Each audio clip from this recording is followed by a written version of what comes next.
Vamos a continuar con las presentaciones explicadas, ¿sí? Bueno, lo que vamos a ver hoy son los sistemas de expresión en los cuales se producen las proteínas recombinantes que luego van a dar origen a las biomoléculas de uso en salud, ¿sí? Vamos a ver varios sistemas de expresión, ¿sí? Bueno, vamos a ponernos un poco en tema, en qué parte vamos a ver hoy de todo lo que es el proceso productivo, ¿sí? Vamos a hacer, o lo que vamos a abordar hoy es el desarrollo del clonado y la selección del sistema de expresión, ¿sí?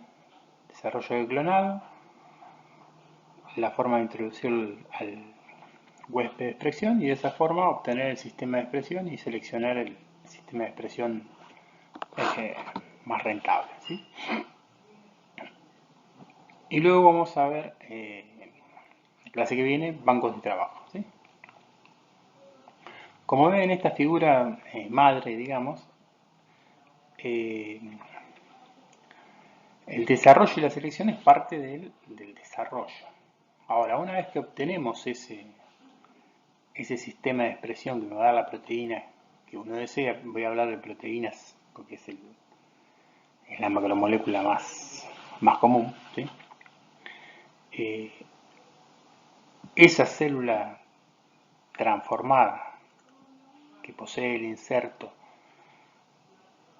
de la proteína que a mí me interesa y es capaz de expresar la proteína que a mí me interesa, la, la voy a tener que guardar y conservar.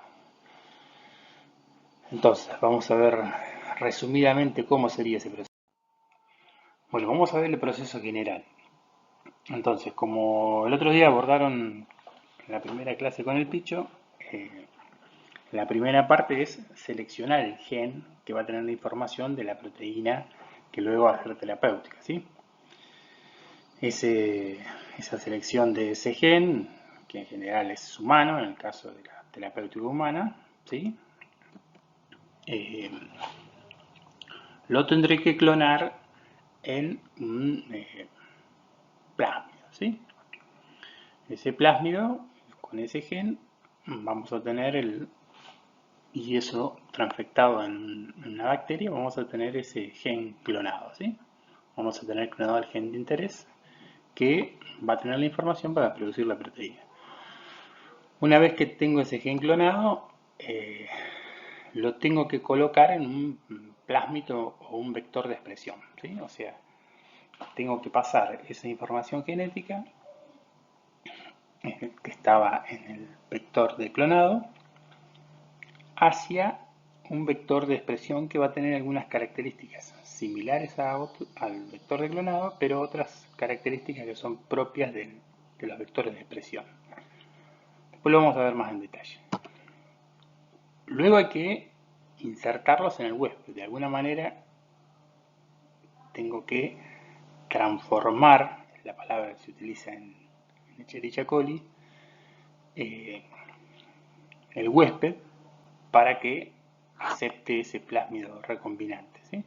Pero puede ser una levadura, una célula vegetal, una célula animal. Y esas células las tenemos que seleccionar, ya sean las que adquirieron el plásmido, pero a mí las que me interesan son las que tienen el inserto que va a producir la proteína de interés. De esos colonias que tienen el plásmido con la proteína de interés, selecciono las que tienen la proteína activa y sobre todo las que producen grandes cantidades, ¿sí? Y eso, el mejor de esos clones va a ser el clon madre, ¿sí? A partir de ahí voy a subcultivar, lo voy a licuatar y lo voy a refrigerar y voy a realizar lo que se llama el banco maestro. Este banco maestro es tiene un conjunto de células donde está el clon que produce mi proteína de interés en forma eficaz y rentable. ¿Sí? Y luego voy a subcultivar un vial de este banco maestro y voy a hacer el banco de trabajo. Banco maestro y banco de trabajo son productos muy importantes, ¿sí? ¿Por qué? Porque yo tengo ya el sistema de expresión en el cual dediqué mucho esfuerzo, y a partir del banco de trabajo, a partir de un vial del banco de trabajo, se va a producir un lote productivo. También lo vamos a ver bien esto con detalle. ¿Cómo sería un lote productivo? A partir de ese vial, lo expando celularmente. ¿Qué quiere decir eso? Esa célula comienza a aumentar en biomasa y a su vez también aumentar en la molécula que a mí me interesa, pero adentro de la célula o fuera de la célula, pero en contacto con los medios de cultivo. Con lo cual, después lo que tengo que hacer es aislar mi proteína de la célula o romper y aislar de los detritos celulares y de todas las otras células, y eso es purificar. Y ahí voy a obtener el principio activo puro. Ese principio activo puro, que va a ser una proteína concentrada en solución, va a pasar a los procesos de formulación siguiendo la fórmula Quali-Quanti y al llenado aséptico. Puede tener liofilización, ¿sí? Y luego se va a cerrar y empacar, y ya ahí voy a tener el tercer producto, que sería el producto terminado. Y este producto terminado hay que saber cómo almacenarlo y distribuirlo, ¿sí? Y acá no quiero dejar de recordar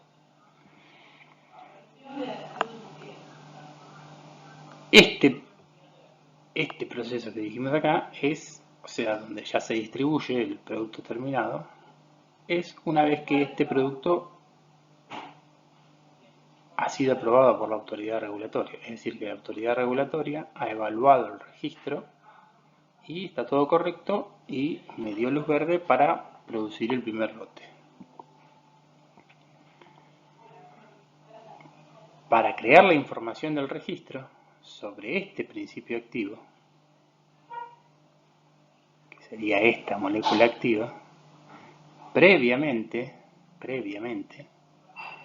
yo tuve que desarrollar la fórmula Quali-Quanti con este principio activo.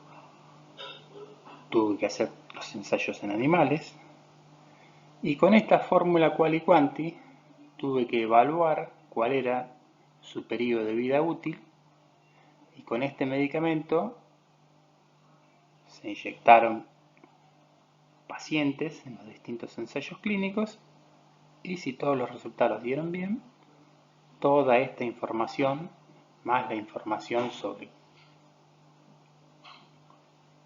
el downstream, el upstream y la generación del clon productor que va a dar origen al banco maestro, todo eso forma información del dossier, se lleva a la autoridad regulatoria, se registra, y si ellos evalúan que está bien, lo aprueban. Y yo a partir de ahí ya puedo empezar a trabajar.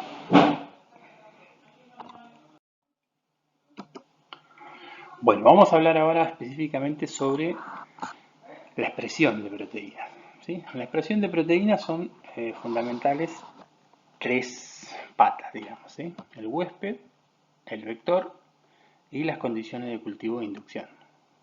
Vamos a ver lo que es la inducción de los cultivos. Y cambios en algunos de estos factores pueden influir drásticamente en los niveles de expresión de la proteína, o la solubilidad o la estabilidad de la proteína. Con lo cual, este es el verdadero desarrollo de el clon productor que va a dar origen al banco maestro. ¿Qué sistema de expresión tenemos?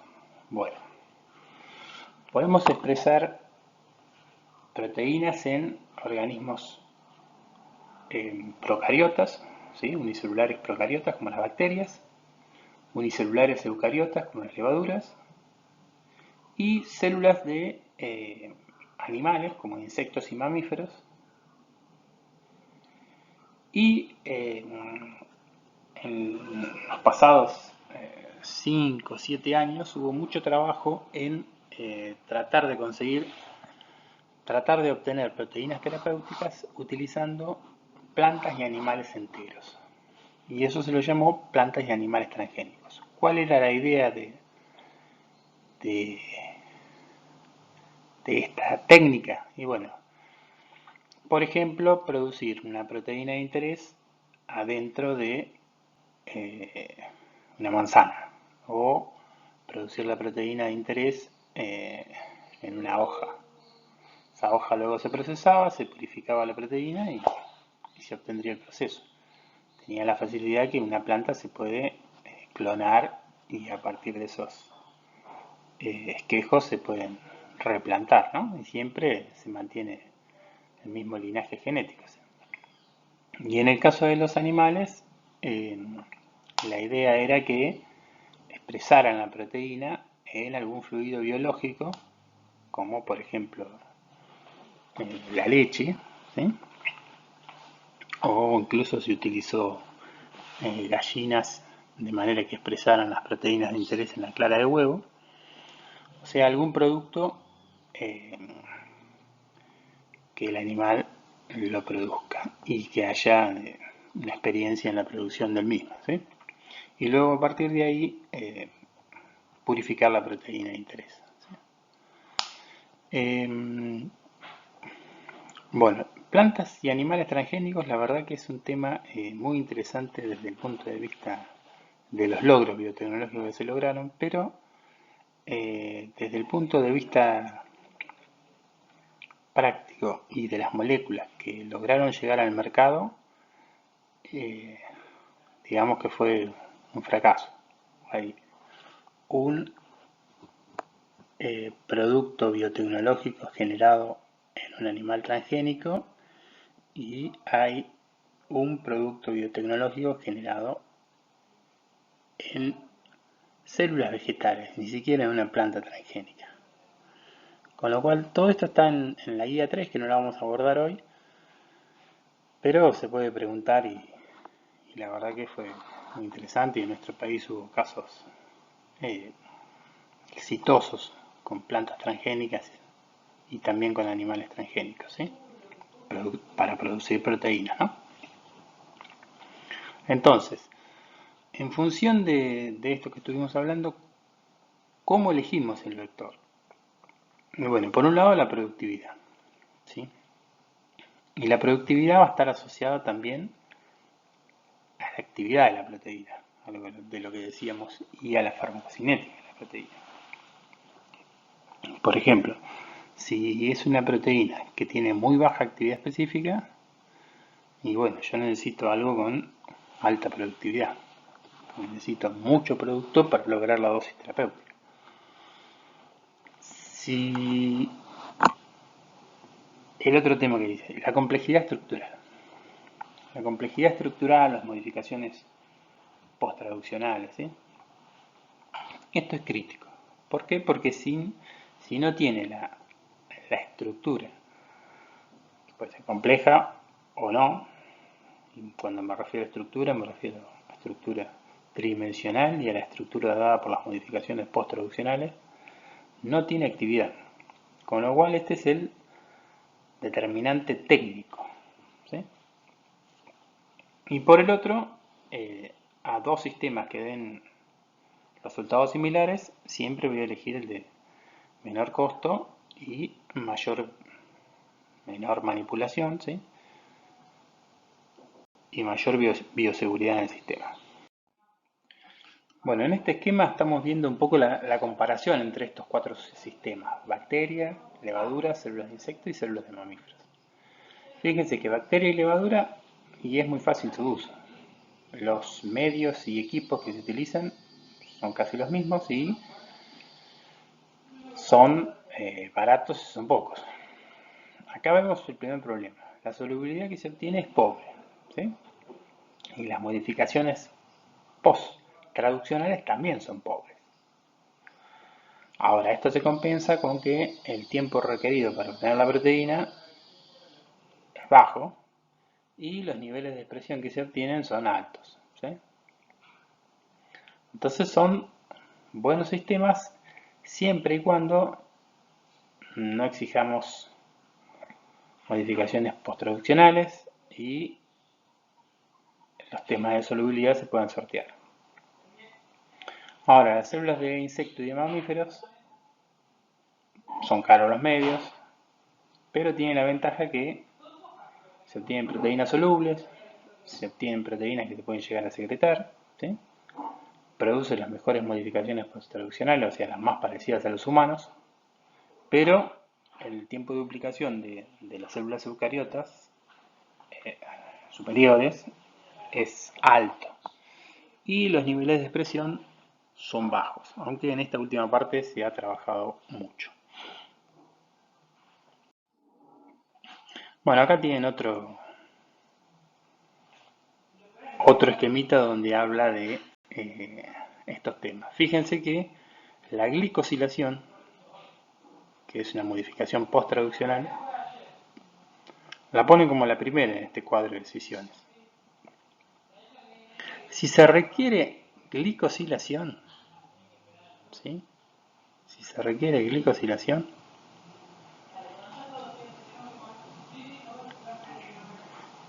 y a su vez la proteína tiene una cierta complejidad estructural, y voy a tener que ir al cultivo celular, ¿sí? Ahora, si no requiere glicosilación y no hay una compleja estructura, y voy a ir a microorganismos, ¿sí? Estos de plantas transgénicas, animales transgénicas, dijimos que no prosperaron. Bueno, vamos a repasar un poco cómo es el clonado, ¿sí? El otro día con el picho vieron un plásmido. Un plásmido característico va a tener un origen de replicación en el huésped, un gen de resistencia a un antibiótico para poder seleccionarlo y varios sitios de corte para enzimas de restricción, ¿sí? Estos plásmidos se autorreplican dentro de bacterias. Uno compra la bacteria con este plásmido y uno hace crecer la bacteria y puede purificar este plásmido. Ahora vamos a la otra parte. El gen de interés. Tengo que identificar, bueno, hoy en la base de datos los genes humanos están casi todos, con lo cual ahí tenemos formas de secuencias para diseñar primers, ¿sí? Hoy en día las PCR tienen capacidades de elongación altas de 3000 pares de bases, ¿sí? O más incluso, ¿sí? A veces no alcanza eso, sobre todo en los genes eucariotas. Entonces, una cosa muy común es trabajar con el ADN codificante, ¿sí? ¿Se acuerdan que los genes eucariotas tienen intrones y esos intrones no tienen información para formar la proteína? Entonces, eso se podía solucionar, o sea, transformar ADN genómico en un ADN sin los intrones. ¿En qué proceso se sacan los intrones? En el splicing, ¿sí? Entonces, ¿y qué obtengo luego del splicing? Y el RNA maduro. Entonces, a partir de ese RNA maduro existe una polimerasa que se llama transcriptasa reversa, que lo que hace es utiliza DNA como molde, pero polimeriza utiliza RNA como molde, pero polimeriza DNA. O sea que a partir del RNA ya maduro yo obtengo DNA. Y después hay otros métodos para formar un DNA doble cadena, ¿sí? A esto se lo llama cDNA. Si el gen no es muy grande, se puede directamente aislar el ADN del genoma, ¿sí? Una muestra de sangre, por ejemplo, de glóbulos blancos. Y otra técnica tampoco para genes muy grandes, es síntesis química de, como tengo toda la información en la base de datos, hago síntesis química y después voy ensamblándole las puntas, ¿sí? Se van apareando el DNA simple cadena en sus puntas, solamente hay forma de aparearse en las puntas y se va llenando el medio, se va llenando con una reacción de polimerasa. Esto tiene una ventaja que yo puedo variar la secuencia con respecto al DNA normal y eso a veces me genera algunas ventajas, ¿sí? Entonces, fíjense que acá que el gen de interés, como se haya hecho, se tiene que cortar con enzimas de restricción, ¿sí? ¿Se acuerdan que eso se los nombró el bicho? Y acá esta enzima de restricción corta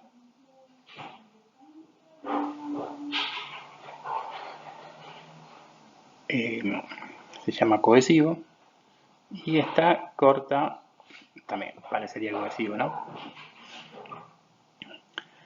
¿Qué va a pasar? Si yo corto el plásmido con esta enzima y corto el gen de interés con esta enzima, esta secuencia que está acá va a ser complementaria a esta secuencia que está acá.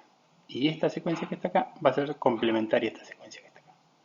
Con lo cual, luego en una posterior, esto cortado con las enzimas, más el plásmido cortado con las enzimas, yo puedo meter este material genético en un Eppendorf y luego unirlo, ¿sí? Mediante, como esta zona se aparea con esta zona y esta zona se aparea con esta zona, lo único que queda hacer para que quede el DNA circular doble cadena cerrado es que se sellen esos enlaces fosfodiéster que faltan formar. Y eso lo hace una ligasa con ATP. Y acá me queda el famoso DNA recombinante, ¿sí? ¿Ya está clonado? No, no está clonado. Hay que meterlo adentro del huésped. Este proceso se llama transformación, ¿sí? Para eso las células tienen que estar en un estado, en el caso de Escherichia coli, en un estado de competencia, es decir, tienen que tener la membrana sensibilizada para aceptar que entre un plásmido, ¿no? Un plásmido por célula. Y estas células transformadas, que van a tener la resistencia al antibiótico, el gen de interés, habrá otras que este proceso no fue eficaz y no tienen el gen de interés, se cultivan. Y a mí las que me interesan, y obviamente donde no entra el plásmido, este cultivo tiene un antibiótico. Y el antibiótico, si este gen expresa una proteína, por ejemplo una beta-lactamasa, yo acá pongo ampicilina, las bacterias que tengan la beta-lactamasa lo que van a hacer es degradar al antibiótico y por lo tanto crecer. Entonces acá yo tengo una familia de bacterias que tienen el plásmido sin el inserto y el plásmido con el inserto. Hay distintas técnicas, se selecciona el plásmido con el inserto y de esa forma me quedo con las bacterias que tienen el DNA recombinante y el inserto que a mí me interesa, que eso es lo más importante. ¿Sí? Esto es clonar. Bien, hablamos de, en general, el clonado se hace en Escherichia coli, en general, y después se pasa a otro huésped de expresión. Ahora, Escherichia coli también es huésped de expresión, ¿sí? O sea que puede producir proteínas distintas de Escherichia coli, ¿no? Proteínas heterólogas. ¿Qué ventajas tiene coli? Bueno, algunas de las que dijimos hoy. Alta tasa de crecimiento, se conoce perfecto su genoma, es fácil de manipular, fácil de cultivar, los medios son baratos, se puede acumular mucha proteína adentro, esto lo vamos a ver ahora. Y el análisis de la bacteria es bastante fácil, pero tiene bastantes problemas también, ¿sí? No se expresan eficientemente todos los genes que yo pongo para expresar en forma heteróloga, ¿sí? Y eso es característico de la secuencia génica, bueno, vamos a ver, de la estabilidad de ese mensajero, de cómo se traduce ese RNA. Muchas veces eso es por diferente uso de codones. Otra es que las condiciones de coli adentro de su citoplasma, el potencial redox no es el mejor, con lo cual es muy difícil que se formen puentes disulfuro. A veces es difícil que se pliegue correctamente. También tienen proteasas, con lo cual van a degradar a esa proteína exógena. Muchas veces si se expresa una cantidad enorme de proteínas adentro de la célula, esa cantidad es tóxica y la célula de coli muere. ¿Sí? Con lo cual coli tiene bastantes problemas. Pero bueno, como fue la primera, la más barata y todas la más conocida, hay un montón de trabajo atrás de solucionar estos problemas. Y eso se utilizan cepas modificadas. ¿Sí? Además, las proteínas solubles, se producen muy pocas proteínas solubles y son difíciles de recuperar. ¿Sí? Y además, si la proteína es insoluble, es difícil de que vuelva a ser funcional. ¿Sí? ¿Por qué? Porque la tengo que volver a replegar. Otra desventaja que tiene es que produce endotoxinas. Endotoxinas son parte de las membranas, ¿no? Parte de los lipopolisacáridos de la membrana de Escherichia coli, y es un contaminante en los inyectables. Los inyectables tienen que estar libres de endotoxinas. ¿Por qué? Porque generan fiebre y pueden incluso generar un shock anafiláctico. Otra desventaja que tiene es que no excreta el medio extracelular.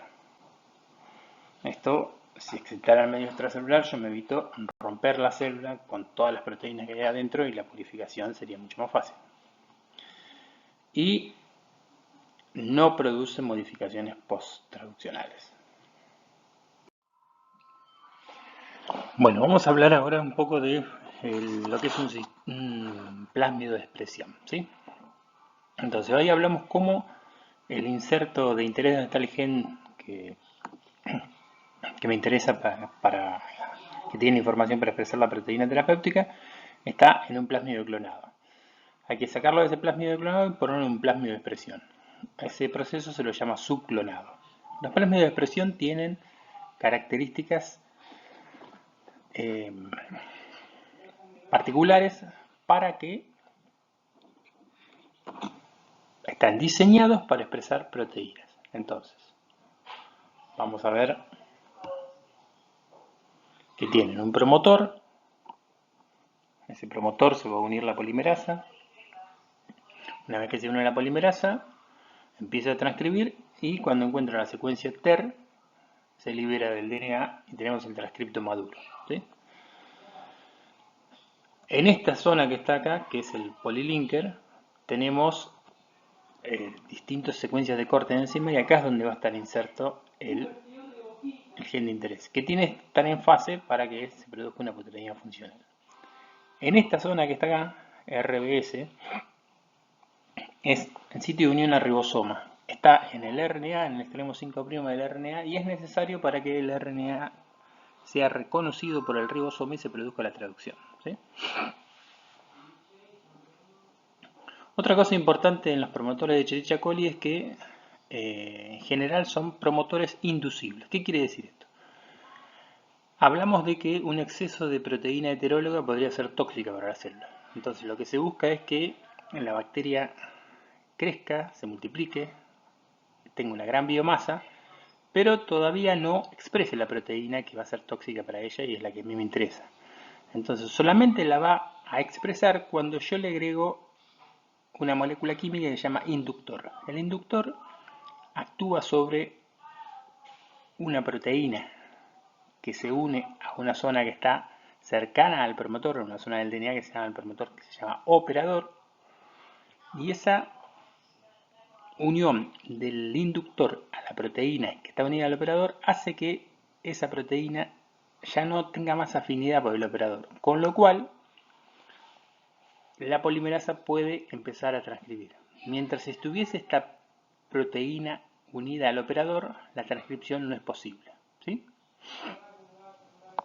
Entonces, cuando yo agrego el inductor, le doy la señal a todas esas células, a toda esa alta cantidad de biomasa, que produzcan la proteína de interés.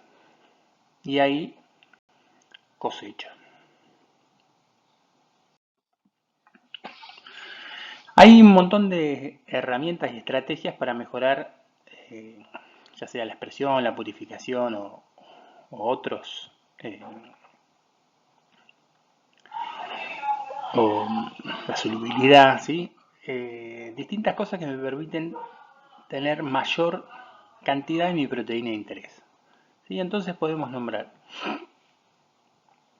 son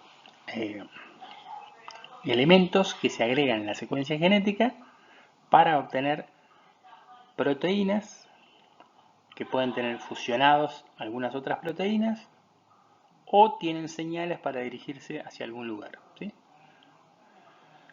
Por ejemplo, tags de solubilización, ¿sí? Dijimos que es muy poco eficiente que haya grandes cantidades de proteínas solubles en el citosol de Escherichia coli. Entonces, fusionada a una maltosa binding protein, que es una proteína muy soluble, mi proteína se vuelve soluble, es como si estuviera agarrada de una proteína soluble. Si yo estuviera en el mar, tendería a hundir y me estoy agarrado de una balsa, ¿sí? Otra cosa es, a veces se quiere expresar proteínas al periplasma, entonces hay que agregarle un péptido señal, ¿sí? Este péptido señal después lo vamos a ver en proteínas eucariotas. Y otra cosa que suele ocurrir es, para mejorar la purificación, es que se agreguen tags de afinidad, ¿sí? El más común son las colas de histidina, que la histidina forma complejos, coordina complejos con los metales divalentes, con lo cual esa cola de histidina hace que se retenga mi proteína, mi fusión histidina-proteína, en la columna de afinidad y eluyan todas las proteínas que a mí no me interesan. Y la otra cosa importante es que esta proteína que tiene unido la maltosa binding protein para aumentar la solubilidad, o esta proteína que tiene unida la cola de histidina, no son las proteínas que tengo en mi cuerpo, con lo cual yo le tengo que sacar, son proteínas de fusión se llaman. Con lo cual yo tengo que sacar esto porque estas cosas pueden generar una respuesta inmune en mi cuerpo. Entonces, ¿cómo se sacan? Y bueno, hay que clivar a esa tag de afinidad o a ese maltosa binding protein. Entonces se ponen sitios que son reconocidos por proteasas, ¿sí? La proteasa va a cortar al polipéptido y me va a dejar el polipéptido nativo más la proteína que me servía para aumentar alguna característica como la solubilidad o la purificación. En el caso de las proteínas que van a periplasma, se escinde solo, eso es parte de la fisiología de las proteínas que van a periplasma o al espacio extracelular. Bueno, todo esto que acabamos de decir es muy lindo, muy práctico, muy utilizado en la ciencia, pero a nivel industrial no tiene mucha aplicación porque básicamente encarece el producto. Bueno, vamos a hablar un poco de la Escherichia coli más utilizada como huésped de expresión, ¿sí? Y esa es la cepa BL21.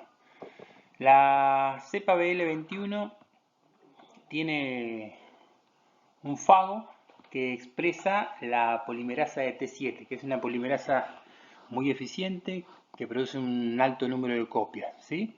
Y a su vez esa polimerasa está bajo el control del promotor LAC, inducible por IPTG, ¿sí? Vamos a entender bien esto. Otra de las características que tiene es que es estable, las proteínas heterólogas producidas son estables a proteasa, ya que está mutado el gen de dos proteasas, ¿sí? Otra característica que tiene es que está muy regulado el gen de la polimerasa de T7, ¿sí? Ahora vamos a ver en el esquema también. Otra es que es REC-A-, esta es una proteína que interviene en la recombinación, con lo cual el plásmido no se va a recombinar dentro del genoma bacteriano. Y como todas las cepas que se trabajan en biotecnología, por una cuestión de bioseguridad, si se llegan a escapar al medio, fuera del laboratorio, hay un resguardo para que no crezca. Y esa es la ausotrofía a metionina. La ausotrofía es que no puede vivir si no se les da ese, en este caso, aminoácido. Bueno, acá tenemos el sistema BL21 y el vector de expresión PET, ¿sí? Que es un vector de expresión que encaja perfectamente con este sistema BL21. El sistema BL21 tiene en su genoma el gen LAC-I normal, que va a expresar el represor LAC. Este represor LAC se va a unir al operador, a este o a este. Pues el PET, por si no lo tuviera, tiene otro inductor. Y acá tenemos esta mutación. Tenemos incorporado el promotor LAC, ¿sí? Pero el gen que va a expresar, en vez de ser chaperón LAC, es el gen de la polimerasa de T7. Cuando esto no esté unido, la polimerasa se va a unir y va a expresar la polimerasa de T7. Aunque este esté unido, hay goteos, hay una expresión basal. Entonces hay una pequeña cantidad de polimerasa de T7. Como esa polimerasa de T7 es muy activa, se le agrega un plásmido que genera una proteína que inactiva esas filtraciones de la polimerasa de T7. Ahora, cuando yo obtuve una biomasa suficiente, dejé crecer y quiero obtener la proteína de interés, lo que voy a hacer es agregar el inductor, el IPTG. Y tanto el inductor lo que va a hacer es actuar sobre los represores unidos al operador, con lo cual se va a expresar la polimerasa de T7. Y esta polimerasa de T7 va a reconocer el promotor de T7 que está upstream del gen de interés. Como la polimerasa de T7, el promotor de T7, este reconocimiento es muy eficaz, esto ya no está porque está en el inductor, voy a tener un altísimo número de copias del transcripto del gen de interés. Y luego, en la traducción de las proteínas del gen de interés. Bueno, aún así hay una serie de problemas, ¿sí? Que haya ausencia de proteína, que la proteína sea trunca, la proteína sea insoluble, que falte actividad, ¿sí? Varias que ya nombramos como las limitaciones de Escherichia coli. ¿Por qué puede ser eso? Bueno, eso es porque el gen no tenga los codones que utiliza coli, o porque alguna de las proteínas, las proteasas, estén produciendo proteólisis, ¿sí? Otra es que no se alcancen a formar bien los puentes disulfuro. Otra es que esa hiperexpresión lleve un plegamiento incorrecto y que sea la proteína insoluble, ¿sí? O que ese plegamiento incorrecto o falta de plegamiento no tenga actividad. O que sea tóxica y que lleve a que la célula se muera. Entonces hay una serie de soluciones que básicamente son derivadas de la BL21 que están tienen adicionados nuevos plásmidos o genes que por ejemplo tratan de mejorar alguna de estas fallas de Escherichia coli, ¿sí? Algunas proporcionan tRNAs que lean los codones humanos, ¿sí? Eso se llama humanizar, ¿sí? Otra es agregarles chaperonas para aumentar la solubilidad, ¿sí? Otra es tratar de regular mejor o atenuar mejor la expresión de la proteína, ¿sí? controlar mejor la expresión basal de la proteína. ¿Sí? Fíjense en este. Este es cada uno de estos genes, son genes de tRNAs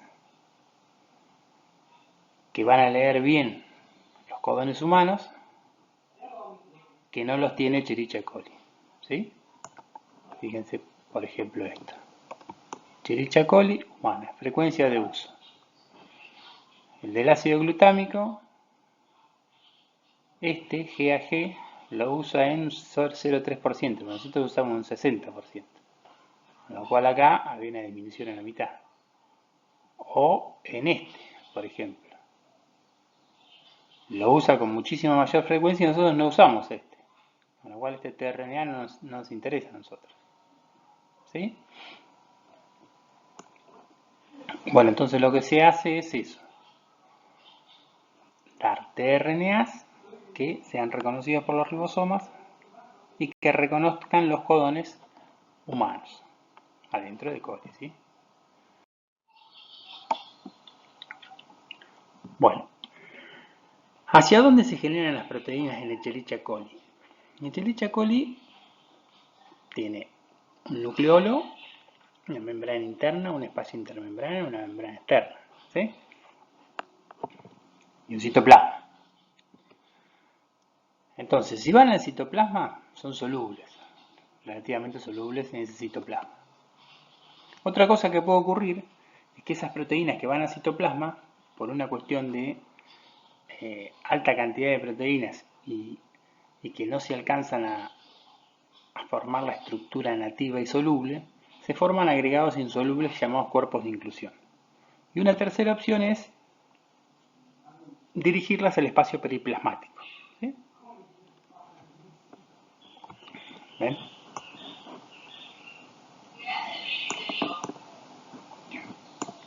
Para dirigirlas al espacio periplasmático hay que ponerle un péptido señal. Entonces vamos a ver tres ejemplos típicos de proteínas terapéuticas producidas en Escherichia coli que tienen en cuenta estos lugares de direccionamiento. Empecemos con el interferón alfa. ¿Sí? El interferón alfa se produce en el citoplasma. Se produce en una cantidad muy chiquita. ¿Por qué? Porque si lo produciríamos en una cantidades altas, ya no alcanzaría a ser soluble. Pero ¿qué pasa con el interferón alfa? La actividad de la molécula es muy alta, tiene una alta actividad específica, con lo cual se necesitan cantidades de picogramos, con lo cual, con que purifiquemos cantidades pequeñas de interferón, está correcto, sirve el sistema. ¿Sí?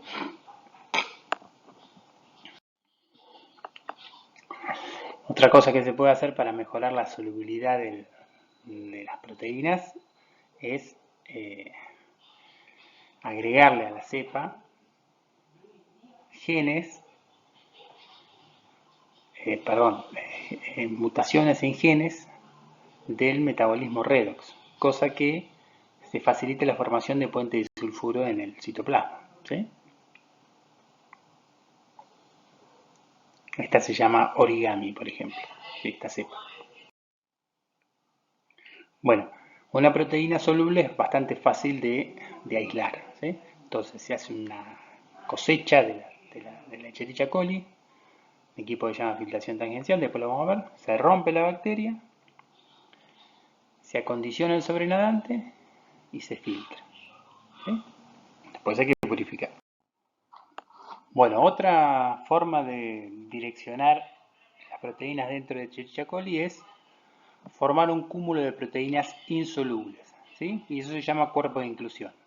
Este es el ejemplo de el factor estimulador de colonias granulocíticas. Tiene una metionina inicial, se mantiene con una metionina inicial que no está en el humano, pero la proteína es igual de activa con esta metionina inicial que sin la metionina inicial. Entonces, estas proteínas citoplasmáticas, este cúmulo de proteínas citoplasmáticas, lo que me permite a mí es obtener una un alto rendimiento de proteínas, pero son insolubles. Vamos a repasar un poquito por qué son solubles las proteínas. Básicamente es porque se producen interacciones débiles y algunas covalentes que permiten el plegado correcto que le da la estructura terciaria y la estructura nativa. Además de esa información que está en la secuencia primaria que va a dar origen al plegamiento secundario y al plegamiento terciario, o sea, la estructura nativa, es muy importante la acción de otras proteínas en el plegamiento. Esas proteínas se llaman chaperonas y chaperoninas, ¿sí? Tenemos tanto los eucariotas como los procariotas. Acá tenemos un ribosoma, está el transcripto. A medida que va saliendo, este es el transcripto y este es el polipéptido naciente. A medida que va saliendo el polipéptido naciente, ya empiezan a actuar algunas chaperonas, ¿sí?, que terminan de darle la forma nativa. Esto puede llegar a hacer que se desnaturalice, y al desnaturalizarse puede ser que se formen agregados insolubles que pueden llegar a ser desagregados y vueltos a renaturalizar, o pueden ser que se asocien con otras chaperonas que también ayuden a llevarlo al complejo desagregador, ¿sí? Pero algunas no, permanecen inactivas, ¿sí?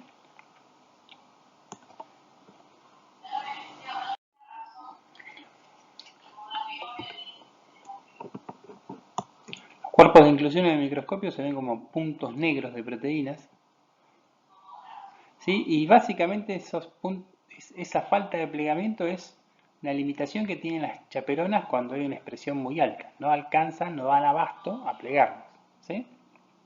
Con lo cual se van a producir asociaciones intermoleculares, sobre todo se van a ver asociaciones hidrofóbicas que no estarían expuestas en un plegado correcto y con lo cual se empiezan a asociar y causan la precipitación, ¿sí? Este efecto obviamente es producido por la concentración de proteína, ¿sí?, pero también influye el pH, la temperatura y lo que ya dijimos recién, la cantidad de chaperoninas y cofactores que existen en la célula.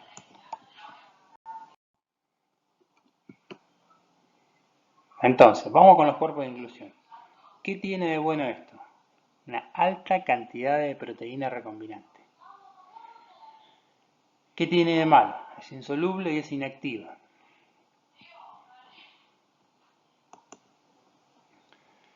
La ventaja, esto se lisa y estos cuerpos de inclusión sedimentan distinto que todos los demás detritos, con lo cual yo estoy concentrando, enriqueciendo mi proteína de interés. ¿Cuál es la desventaja? Y no es fácil disolver. Se recurre a condiciones extremas como por ejemplo detergentes o agentes cagotrópicos.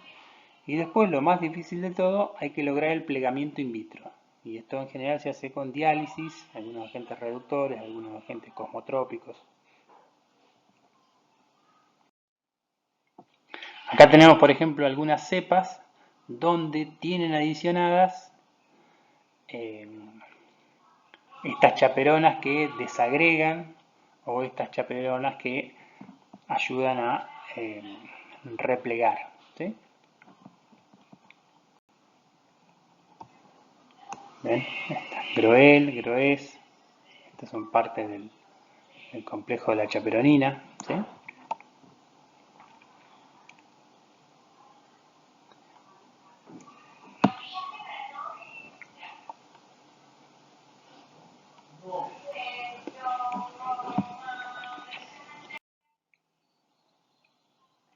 Bueno, los cuerpos de inclusión dijimos, tenemos la fermentación, o sea, separamos las células, rompemos las bacterias, la membrana de las bacterias, centrifugamos Y ese pellet tiene los cuerpos de inclusión. Se lavan y hay que tratar de disolver los cuerpos de inclusión y volver a plegarlos.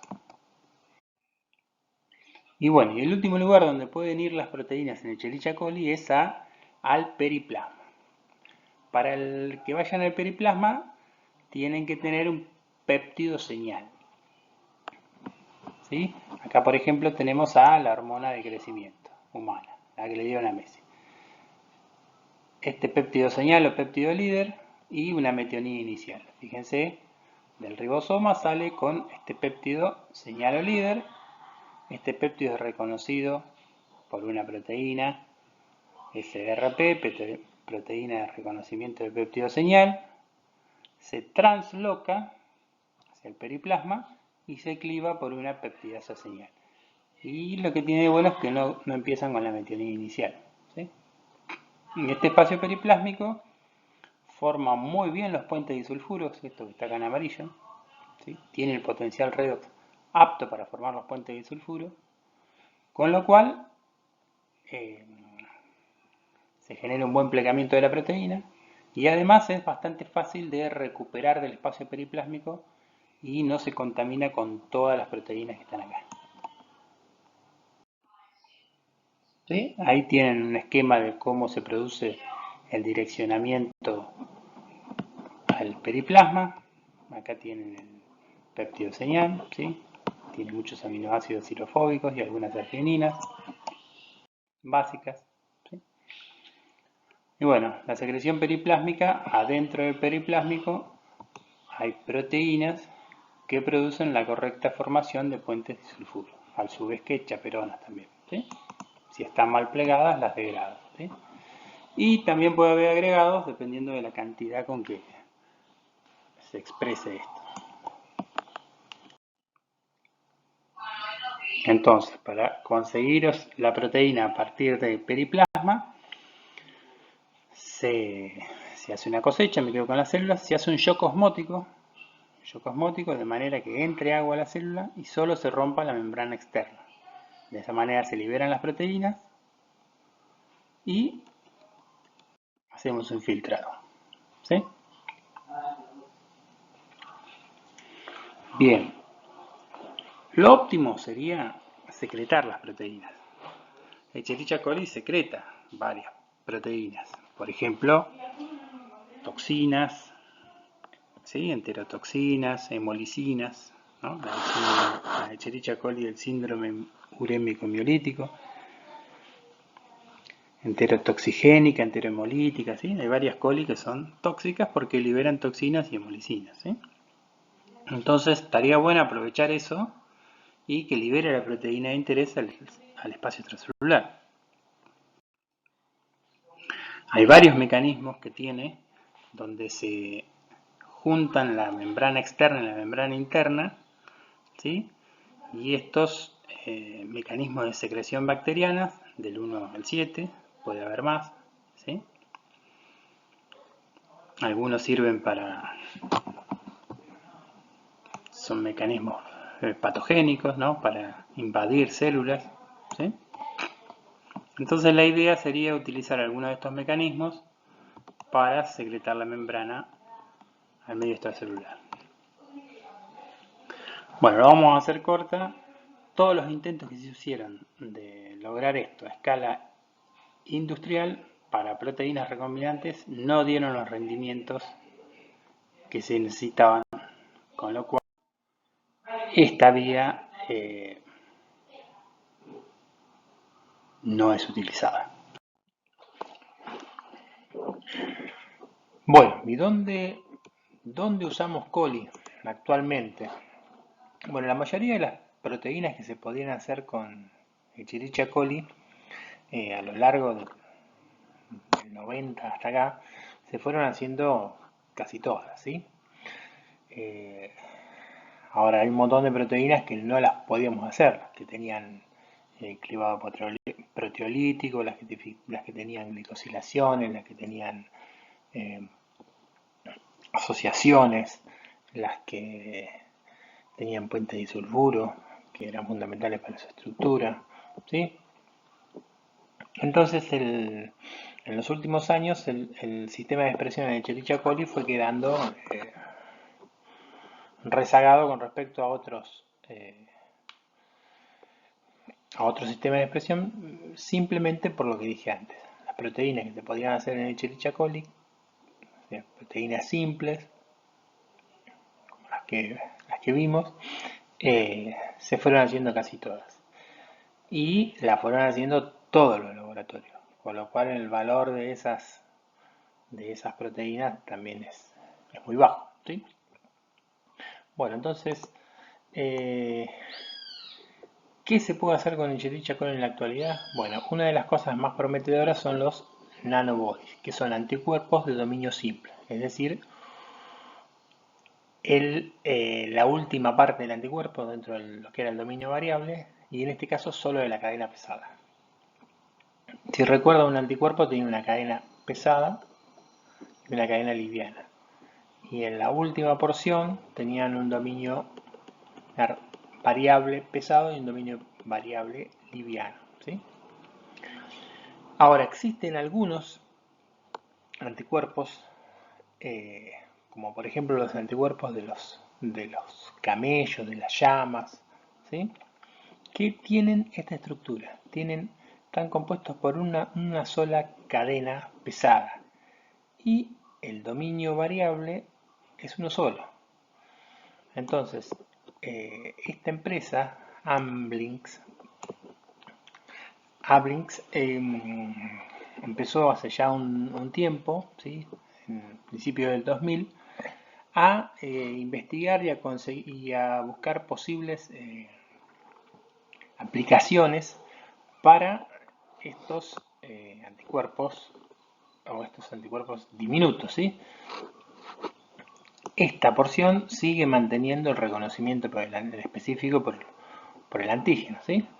Y esta porción es un monómero, ¿sí?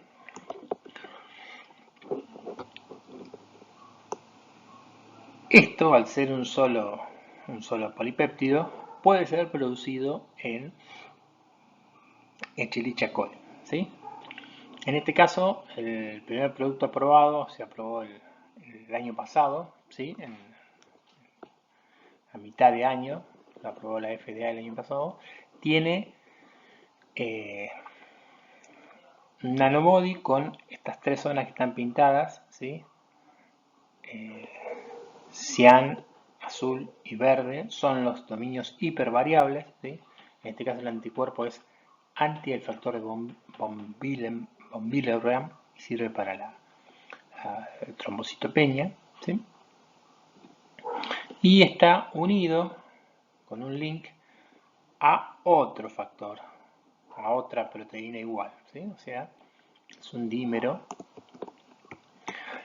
tiene 259 aminoácidos, es chico, con lo cual esto, al igual que vimos con los péptidos, se remueve fácilmente con el clearance renal, con lo cual hay que administrarlo diariamente, ¿sí? Bueno, esta empresa que estuvo casi 20 años luchando por lograr un medicamento en el mercado, finalmente en el 2018 la compra Sanofi y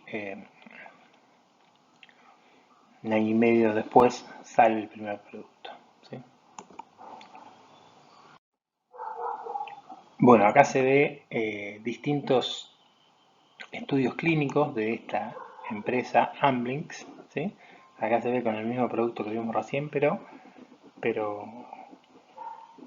ya parte del ensayo clínico que ha concluido, ¿sí? Con voluntarios blancos y japoneses, ¿sí? Y acá vemos que tiene otros candidatos, como por ejemplo uno que eh, es para gente trasplantada y gente con virus respiratorio sincicial, ¿sí? Esta es la página que les mostró el Picho en la primera clase. Siempre se pueden meter acá para ver en qué etapas están. Y bueno, y para ir terminando con la parte de los procariotas, vamos a hablar de los bacillus. Los bacillus tienen la capacidad de secretar proteínas al medio exterior, con lo cual la purificación de proteínas del medio exterior, si uno utiliza medios de cultivo eh, que no son complejos, o los medios de cultivo que se utilizan para bacterias que son muy conocidos, es muy fácil purificar la proteína. ¿Por qué? Porque no hay que purificarla de todas las proteínas del interior celular, ¿sí? Otra ventaja que tiene es que no, no tiene lipopolisacáridos, con lo cual es libre de endotoxinas, ¿sí? Además es reconocido como un organismo seguro, ¿sí?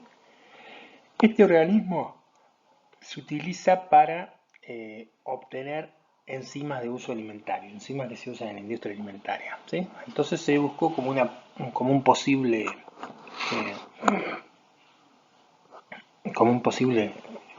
complemento de Escherichia coli. La verdad que hasta ahora no se ha obtenido ninguna proteína terapéutica, pero sí hay un montón de enzimas de uso alimentario. Y el último que queremos nombrar es una serie de especies de Streptomyces, ¿sí? ¿Qué tienen estas especies? Bueno, tienen una alta expresión de proteínas, ¿sí? Tienen una habilidad para secretar proteínas activas, ¿sí? Con lo cual lo mismo, facilitaría muchísimo la purificación, ¿sí? Después, además, dentro de los que son los Streptomyces, se elige uno de ellos, pues eh, no tiene un sistema de restricción, modificación muy desarrollado, con lo cual no hay tantas proteasas, ¿sí? Además de ser un organismo seguro. Se utiliza para hacer proteínas terapéuticas recombinantes. Se ha intentado, pero no hay ninguna proteína tampoco, pero sí se utiliza para producir muchos metabolitos secundarios que son bactericidas y fungicidas, y eso sí tiene una aplicación médica. En la materia, estas moléculas complejas no las vamos a ver como macromoléculas, ¿no? Pero sepan que, por ejemplo, la streptomicina, eritromicina, vancomicina, anfotericina B, ¿sí? Son metabolitos secundarios que se excretan de distintas cepas de Streptomyces, ¿sí?